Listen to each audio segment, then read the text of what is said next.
Let's look at two more kinds of graphs. The first one we'll look at is called a bar graph. And with bar graphs, the height of bars indicate quantity. Now, when we're asked questions about a graph, I think it's important before we begin to answer the questions to become acclimated to the graph that we have. Here, we want to read what the graph is saying. This graph has to do with the average monthly rainfall in some fictitious city in the United States.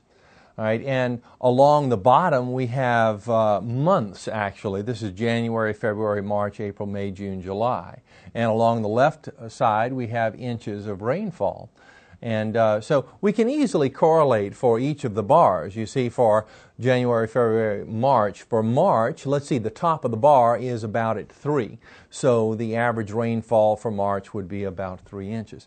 Now with bar graphs, we can easily see comparisons from month to month. We can notice that the largest average rainfall is in July, the smallest is in February. And we can see that March and April are about the same.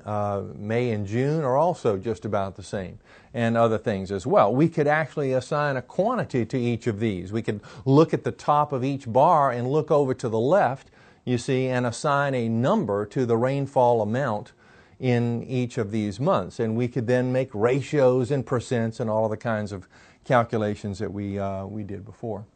Here's another kind of bar graph. It's almost like two bar graphs in one. It's a double bar graph, and this kind of bar graph is great for comparisons. Now let's become familiar with the bar graph first, and then let's answer some questions.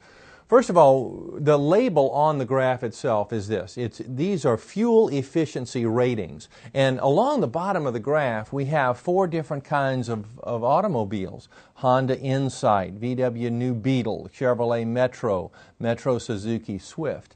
And along the left, we have miles per gallon rating, 20, 40, 60, 80, and so on. Okay. Now, the double bar idea is this. We are comparing 2 kinds of fuel efficiencies for each of these automobiles. And there's some kind of key always in a graph like this telling us which bar means what. And they are generally color coordinated, or maybe they're coordinated with a certain pattern like I have here. But the striped pattern is for city miles per gallon, and the solid pattern is for highway miles per gallon. So if we're looking, for example, at the Honda Insight, then let's see, the solid corresponds with highway. So this is highway miles per gallon for this car, and this bar represents the city miles per gallon for the same car. So we can compare some idea or something about the same car, and we can compare items from one car to another. Let's answer a few questions, and we're going to come back to the graph in just a second as we answer the questions. But the first one says, is the fuel efficiency of the Chevrolet Metro greater on the highway or in the city driving, All right, so the Chevrolet Metro, let's go locate the Chevrolet Metro on the graph. So we look down here at the bottom. Oh, here's the Chevrolet Metro. Now, here's the highway miles per gallon, you see, and the city miles per gallon.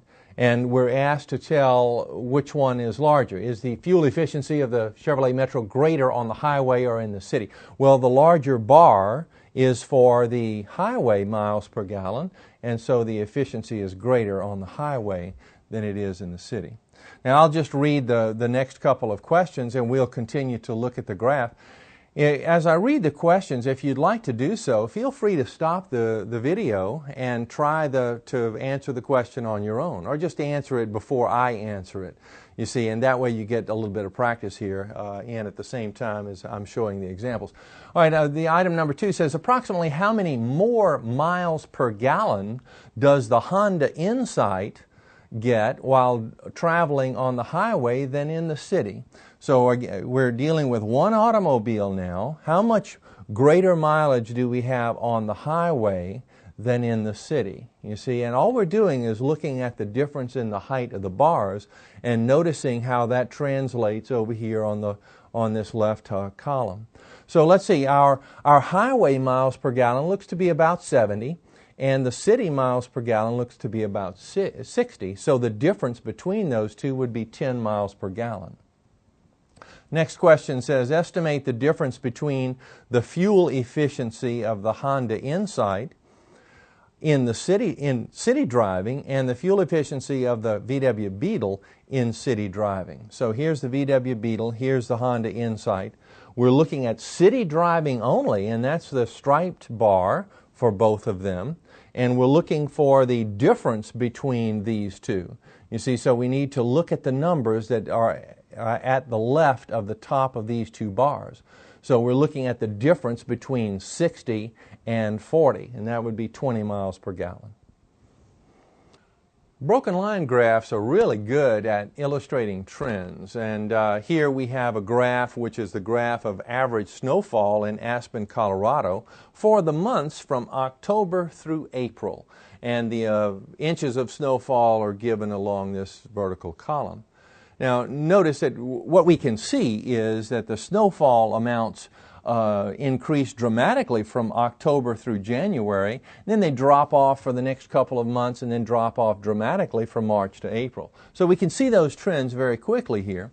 We also notice that the largest amount of snowfall is in the month of January, and the amount of snowfall is about 20 inches.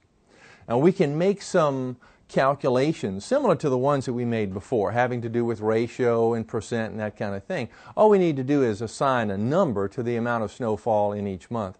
For example, suppose we want the total average amount of snowfall in the months of, let's say, March and April. Well, here's what we'd do. We'd look at March and look up at the dot for March and look over to the left, and that dot is between 16 and 18. Let's call it 17. And for April, let's see, here's the dot looking over to the left. It corresponds with 8.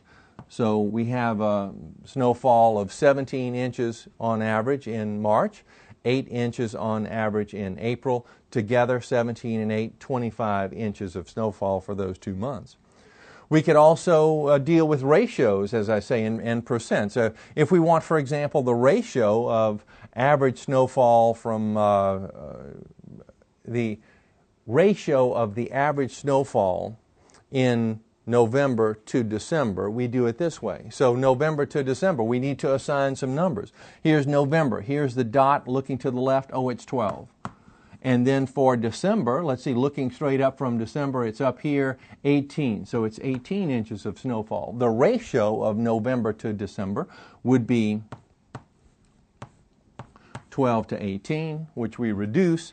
6 into 12 goes 2, 6 into 18 goes 3. So the ratio is 2 to 3.